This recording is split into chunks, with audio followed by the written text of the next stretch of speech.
It all started for me with one question. What is happening in the brain of a child with ADHD? I wanted to know this because my child, my oldest son, had been diagnosed with ADHD. Had a background in neuroscience, and I didn't believe it was a behavioral issue. I believed it was a brain issue. And I wanted to know exactly what that was before I could actually try to help him. First concept I came across was something called unevenness of skills, which basically says that kids with ADHD don't struggle with everything. In fact, they might be advanced or even gifted in certain areas of their brain while they may struggle in others. This is true for all neurobehavioral disorders, autism, OCD, dyslexia. They often show genius level skills. After 10 years, I published a book on my research. And in that, I answered the primary question. But along the way, I also developed a unique approach, not only to help my son, but to also help many other people. In the early 90s, all of the brain research was looking at a problem in something known as functional connectivity between networks. I discovered that the primary problem was something known as a functional disconnection syndrome, which simply put is an imbalance between the two hemispheres of the brain. There's no pathology, genetic mutation, or any other injury to the brain. It is a developmental maturational imbalance that's superimposed on genetic traits and what we call cognitive skills. The people that are most susceptible to these imbalances happen to be those that are often the most gifted. The human brain is asymmetric or lateralized. All brains are. This gives us a great advantage. It actually almost gives us two brains in one. It allows an animal to use their left brain to actually focus on food while at the same time being aware of predators. Humans have the most lateralized brains. And what we see is that both hemispheres are designed to work together perfectly in synchrony and in balance. If they don't, they can cause a whole host of symptoms, especially behavioral and mental health symptoms. In fact, when you look at many of these symptoms in conditions, they don't seem to make sense. You have people that are so gifted in some areas and struggle in others. The only way it makes sense is actually when you look at it in light of brain asymmetry. So let's look at that. Let's start with the right hemisphere. The right hemisphere develops first and in the womb for the first 3 years. And the right hemisphere deficit issues are things like ADHD, OCD, Tourette's, tics, autism spectrum, schizophrenia, anorexia, attachment disorders, and more. The right brain is more sensory-based. It pays attention, especially to early sensations like pain, hunger, thirst, fatigue. And it also integrates the senses. So if there's a problem here, we call this sensory integration disorder. The right brain pays attention.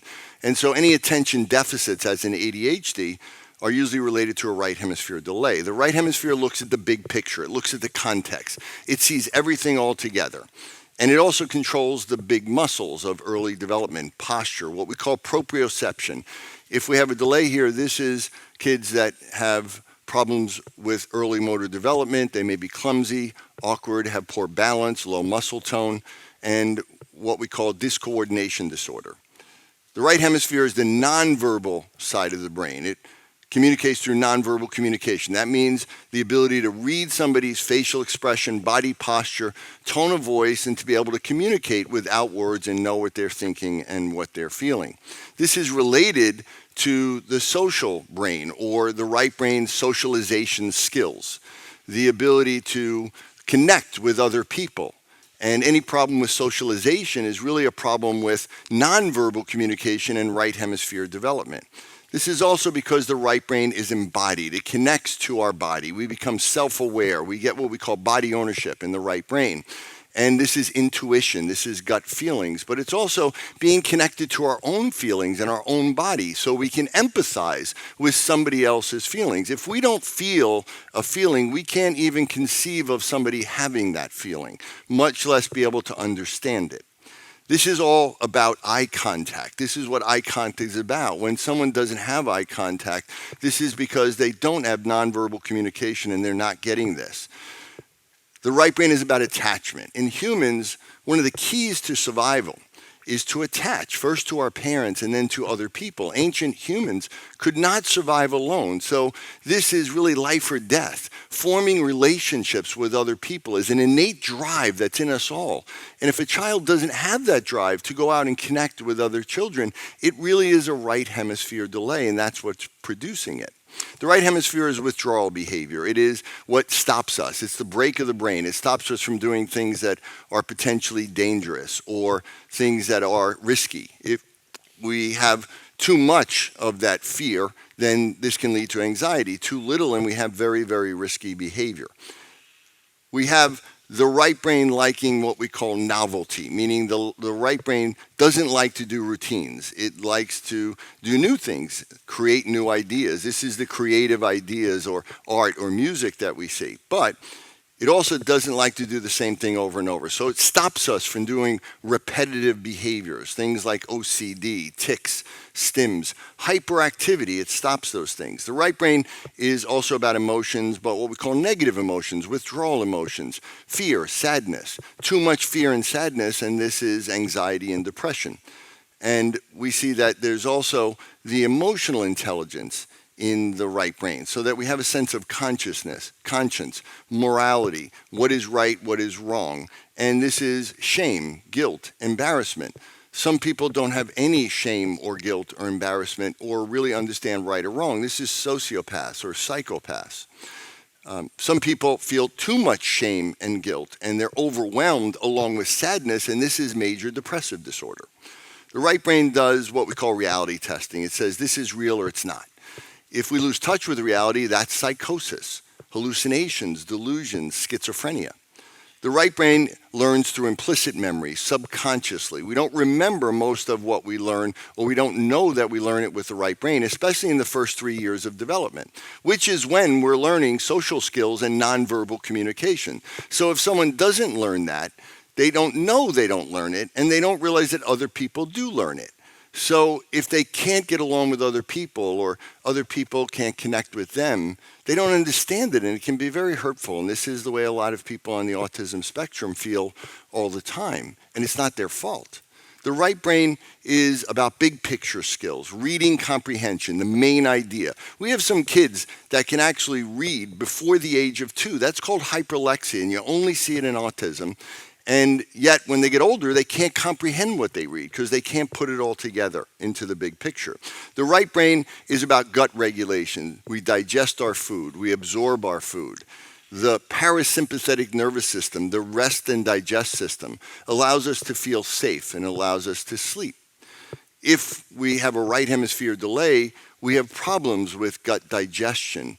We may develop what's called a leaky gut. We have malabsorption. We may have constipation. The child may always be in a state of fight or flight, and therefore they can't rest, they can't sleep at night. We see that the right brain also suppresses the immune system, so it doesn't overreact to things that really don't want to cause it harm, like certain foods. After 3 years, we see that the left hemisphere is now kicking in. And left hemisphere deficits are things like dyslexia, learning disabilities, processing disorders, depression, bipolar, rejection sensitivity, dysphoria. The left brain is all about details. It breaks the world up into small pieces. It lines it up all in a row, looks at it linearly, sequentially, looking for a pattern to predict where that's going to go. And it does it over and over. The left brain is all about the small picture. It is focused on symbols, letters, numbers, static things. The left brain also loves familiarity. It loves to do the same thing over and over and over. It loves routines. So too much of this is OCD. The left brain also controls motor activity, especially initiation of motor activity. Too much initiation of motor activity, and these are things we call tics or stims, hyperactivity, Tourette's, vocal tics. The left brain also controls what we call motor planning, which is being able to sequence small muscles rapidly, like handwriting or typing. If we have a problem here, this is called dyspraxia or dysgraphia. The left brain, the most complex motor planning that it does is verbal language. Everything verbal is primarily on the left side of the brain. The left side of the brain controls expressive language, receptive language. If there's any problem with things like stuttering, articulation, or language delays, this is a left hemisphere issue. If there's hyperconnectivity of something called the arcuate fasciculus on the left side, this is echolalia or scripting. The left hemisphere is about approach behavior. It's about seeking something. We see kids that are hyperactive. They're constantly moving around. They don't sit still. They're looking for something. What are they looking for? The left brain is goal-directed. It sets goals. It pursues goals. And it is motivated to continue going after those goals. If someone has difficulty setting a goal, pursuing a goal, creating habits, or they lack motivation in general, this is a left brain delay. Too much motivation is what we call mania. Too little motivation is what we look at as depression. The left brain is about emotions as well, but what we call positive emotions. Joy, happiness, pride. Too much joy and happiness is also connected to mania. Too much pride is what we look at as narcissism. The right brain also controls anger, which is actually a positive emotion. It gets us to keep going in the face of frustration. But if we have too much activity on the left, we see that little things that frustrate a child may lead to big meltdowns or tantrums or anger management issues later on in life. The left brain learns through what we call explicit memory. It memorizes things. Anything you learn consciously, you do with the left brain. If we can't do this, then this can lead to memory problems or learning disabilities. We also see that the left brain is academic and intellectual, especially things like math and science and engineering. If someone struggles with academics because their left brain is delayed, this may be things like dyscalculia, math issues, or learning disabilities. The left brain is what we call the sympathetic fight or flight. And as we said, this reduces gut function. This also keeps people up at night and also makes them feel like they're perpetually in danger. This can lead to anxiety as well. The left hemisphere does immune activation. It activates the immune system to fight off infections. But if it's overactive, which is what we often see in right hemisphere delays, they may be hypersensitive when there's a leaky gut to foods and create sensitivities to things like gluten or dairy, can trigger things like eczema, allergies, asthma. These are just a few small examples. I could go through dozens more, but you get the idea that all of these conditions and symptoms can be explained by overactivity of networks on one side of the brain combined with underactivity of networks on the other. But the main question and what's unique about my work is, what are you going to do about it? How do you change that? How do you balance the brain? And there's three things I've found. One is you need to identify and address whatever's holding back brain development. Two, we need to be able to use a combination of different types of brain stimulation tools and direct them towards specific networks together. Three, we need to be able to do all of that directed towards the underdeveloped and underactive networks on one side of the brain. We need to address the imbalance. If we just do generalized stimulation, we don't address the imbalance and we actually may make it worse. So it all starts with movement. Movement is what created brains. Movement is what helps develop the child's brain. And the brain builds from the bottom up. It starts in the brainstem, works up, builds the brain, comes down and top-down regulates everything and every system in our body. This is called vertical integration. Anything that affects this is called bottom-up interference. At the same time, we need to integrate and differentiate the hemispheres. So this is called horizontal integration. Anything that interferes with this can interfere with this process. The thing that interferes with it the most is what we call early motor sensory developmental issues. What creates those? One of the things that our lab is focused and published a lot of research on is something called retained primitive reflexes. Primitive reflexes are the foundation of movement and brain development. And we're all born with these, and it allows the child to move and interact with the world, engage their senses, and be able to build their brain in the first year. But at the end of the first year, they need to be integrated or inhibited. If not, they'll hold back development of the brain, and the other side of the brain will come online too early, and that will further hold back the brain, and this never self-corrects. So what we need to do first is we need to address movement. We need to work with big muscle movement. We need to do core stability, muscle strengthening, improve muscle tone. We need to do things with postural adjustments to correct for head tilts or body tilts, which skew the way we see the world. We then can do direct stimulation, tactile stimulation, to activate these reflexes over and over again, on one side more than the other. We can then do developmental movements to be able to reproduce these reflexes to ultimately inhibit and integrate them. We can then do balance exercises on one side to work on proprioception. We can do eye movements in specific directions and locations directed towards one side of the brain. We can spin somebody and activate the inner ear on one side to activate the opposite side of the brain. We can use sound in one ear at different frequencies, high frequency for the left, low frequency for the right. We can use music for right brain and left brain. We can do it louder in one ear than the other. We can use light and we can flash it in one eye, and we can do that at different frequencies that literally can change the frequencies of networks. We can use different colors and different colored lenses. We can do direct stimulation to the brain to activate one side, inhibit the other.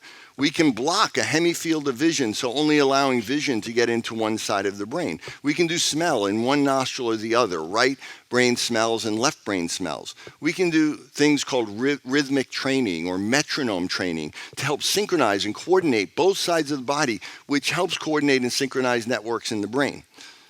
We can do virtual reality or video games that can be directed towards the right or the left. We can do neurofeedback directed towards specific networks. We can do academic training towards the left brain or the right brain, word reading or reading comprehension. We can do cognitive skills like working memory on the left and attention on the right. We can do all of these in combinations, and we can individualize it to the individual person. In my office, we've been able to use brain scans, hundreds of them, to show and identify these imbalances and also show when they are corrected. Harvard Medical School, McLean Hospital, the #1 mental institution in the United States, is an independent study of my work. They did a 15-week study on ADHD kids. They did advanced brain imaging before and after, and they showed physical and functional changes in the brain consistent with what they said was my theory that brain balance, by removing bottom-up interference, by integrating reflexes, and then specifically stimulating the underdeveloped right hemisphere, would stimulate growth and maturation in the right side, helping to restore synchrony between networks. This would promote integration, and it may dampen activity that may have been overactive in the left hemisphere, creating a balance between these areas. I believe that learning how to balance the brain may be one of the most important things anyone can do for their mental and physical health. We have shown that we can teach anybody to understand and balance their own brain or their child's brain. And I believe we can make the most impact by putting this information into the hands of people to help themselves and their child, not to change them, but to allow them to become the best version of themselves, to reach their full potential and live the best quality of life. Thank you.